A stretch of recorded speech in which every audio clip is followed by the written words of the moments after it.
Hello everyone. Can everyone hear me down the back there, all right? No? Well, turn up your hearing aid, mate. So the iron ore industry is just fantastic. Australia's biggest companies came out of the iron ore industry. Australia's wealthiest people, our largest proportion of our GDP, massive taxation revenues and huge returns for shareholders. In October, I got a phone call from someone to have a look at this little company called Arrow. It had a couple of $100,000 in the bank, $1 million worth of debt, a 0.1 cent share price. And these guys owned a convertible note and they said, look, Flanagan, could you just have a look and tell us what you think of it? Market's valuing it at $3 million. And I went and had a look, and look, in a nutshell, it goes just like this.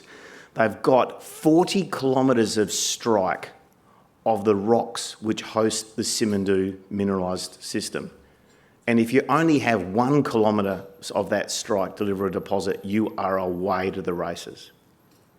They'd only drilled 16 holes at an average depth of 50 metres, and 4 of them hit ore-grade mineralisation in the middle of those rocks. And they were the only holes that had ever been drilled and assayed in those rocks, ever, full stop. Think about that. Now, here's the cherry on the cake. Right next to those tenements, the Chinese and Rio Tinto right now are building a railway line that will carry third-party iron ore. It's going to be transferred to the government once it's commissioned. It's going to be double track from end to end. It's at 70% complete right now. Rio have guided the market that they will be shipping on that railway line next year. So if you take all of that, put it together, and it took me about 15 minutes to figure out this thing was unreal, I then went and met the management team and the board of that company, and they said, well, if you think it's so good, why don't you get involved? And I said, I bloody will. So Guinea currently ships 140 million tonnes of bauxite. Don't really do any iron ore of note. But what does that mean? It means they know how to mine, it means they know how to rail, they know how to crush, and they know how to ship, and they've been doing it forever. What's more, Rio and Winning and the other parties have been exploring and developing iron ore assets here for 30 years. So there's massive capability in the country. I'm not going to go through that list. We've got two Africans on the board, Tommy and Alvain, myself and Jeff. Jeff was my chairman at Atlas Iron, and for those of you who don't know, I developed at one stage there 5 mines in 5 years. We took a completely different execution strategy, which is now quite well known. We start them cheap and we sell product that people want. And we try to make a lot of money. And for a while there, we did. Basically, right now, I think FMG's average export grade is 57, Gina's is 58, Minres is 58, Rio's is 60. I think that BHP have got some stuff as high as 62.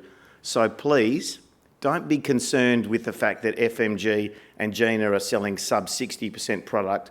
It's put $36 billion cash in Gina's bank account. That's not a bad thing. This is the railway line that's being built across the whole country. It's at 70% now.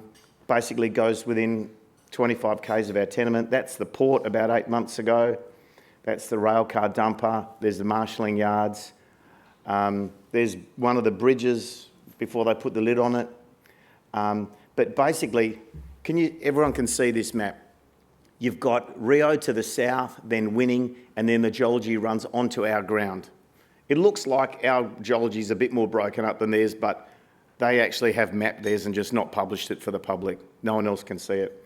So we've gone onto our tenement, we've mapped 40 kilometres strike of this. It's not blue, it's actually black, but we're using it blue because blue is one of my favourite colours. And we've got 2 rigs in the field here drilling now. So after getting involved with the company, we raised about $4 million.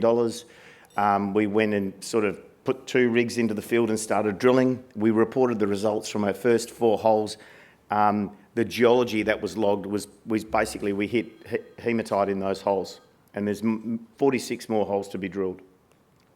Bit of a zoom in on the area where we're drilling. So you've basically got that blue horizontal line across the bottom there. Below that is winning.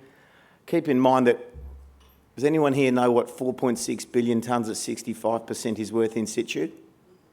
Anyone want to call it out?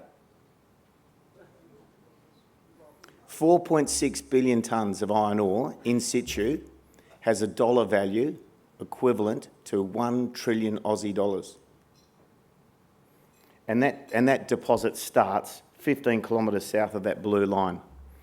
And our guys went in there, and the third hole got 20 metres or 12 metres at 60%. The share price should have gone bananas, but anyway, they thought that they'd sort of disappointed people by not getting 50 metres at 60% or 65, and they forgot that when Rio went and drilled Simandou for the first time, the first 7 holes that they drilled were horribly disappointing. Like Rio were thinking about walking away or drilling somewhere else or going back to the Pilbara. They didn't find all the glory hole at Simandou until much later. So, you've got to be patient, and you've got to drill a lot of holes. 16 holes, 50 metres deep is not enough. Now, this is kind of the bit that got me most excited. You see the blue stuff there? That's the Simandou iron ore formation. See the red stuff that's mapped on top of it? That's where you can find rocks at the surface going between 55 and 65. In the Pilbara, we found a couple of billion tonnes of iron ore by just going around and mapping that enrichment and then coming back with a drill rig and drilling it. And that's what we're doing right now. And I spent some time talking to the guy who ran exploration at Simandou for 30 years. And I said, so what do you think of my plan? He said, absolutely do that. 10 out of 10, the first thing you do every time is to drill all of your outcrop that looks like a mine. There's a few other smart ideas we're going to throw at this around processing magnetics and geophysics, but it's all very logical. So you can see down the bottom here, my red light doesn't work. I'll shout extra loud for the guy with the hearing aid issue. Over here, this is the railway line. It's going to be built and commissioned next year. When it's completed, it's going to be gifted to the government. The government retained 15% ownership in our project. That is a third-party dual access railway line. It has unlimited capacity. So for people who understand about rail, if you've got double track, what it means is one track goes that way and the other track it goes this way. And you can just keep loading it up. So theoretically, that could do 600 million tonnes per annum. So we've got 40 kilometres strike of the rock units. We've got about 30 kilometres strike of targets. We've got a rig in the field. We've got about $3 million in the bank.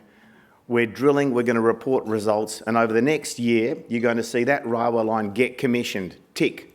You're going to see us deliver results, and you're going to get excited about them. And we're going to be able to articulate the scale of the opportunity here for the benefit of all of our shareholders. And I'm one of them. So is my mum, but she bought them on the market, just like all of you guys are going to have to do, unfortunately. So that's us. Please take a good look at us. We think the iron ore outlook's really good. We think Guinea's a great jurisdiction to operate within. And as long as you deliver on your promises to go in there and drill and develop, you'll maintain the support of the government forever. And that's what they basically said to us. When you turn up there in your high vis, things just happen and people get behind you. So that's Arrow, ASX code AMD. Go and have a good look at it. Thanks very much for listening to my story today.